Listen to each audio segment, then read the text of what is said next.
Hello అండి.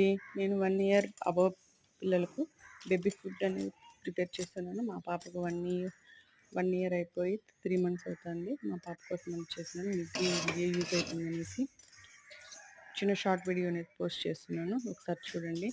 First బియ్యము కొన్ని పెసరపప్పు అనేది పెట్టుకోవాలి. నానబెట్టుకున్నాక ఒక చిన్న మినీ కుక్కర్ తీసుకొని దాంట్లోకి నెయ్యి యాడ్ చేసుకొని అలానే కొంచెం క్యారెట్, బీట్రూట్, ఒక పచ్చిమిరపకాయ, కొంచెం జీలకర్ర, అలానే కొంచెం సాల్ట్ వేసుకొని బాగా ఫ్రై చేసుకోవాలి. ఫ్రై చేసుకున్న తర్వాత దాంట్లోకి మనం ముందుగా నానబెట్టుకున్న బియ్యాన్ని వేసుకొని ఇది వెజిటేబుల్ కిచిడి లాగా చాలా బాగుంటుంది. ఒకసారి ట్రై చేయండి. చిన్నపిల్లలు బాగా ఇష్టంగా తింటారు. నేను 4-5 విజిల్స్ పెట్టినాను. చూడండి ఎంత బాగా కుక్ అయిందో. చాలా టేస్టీగా ఉంటుంది. మా పాపకు చాలా ఇష్టము. నేను వీక్లీ ట్వైస్ అనేది పెడతాను. ఇది లంచ్లోకి చాలా సూపర్గా ఉంటుంది. Bye bye.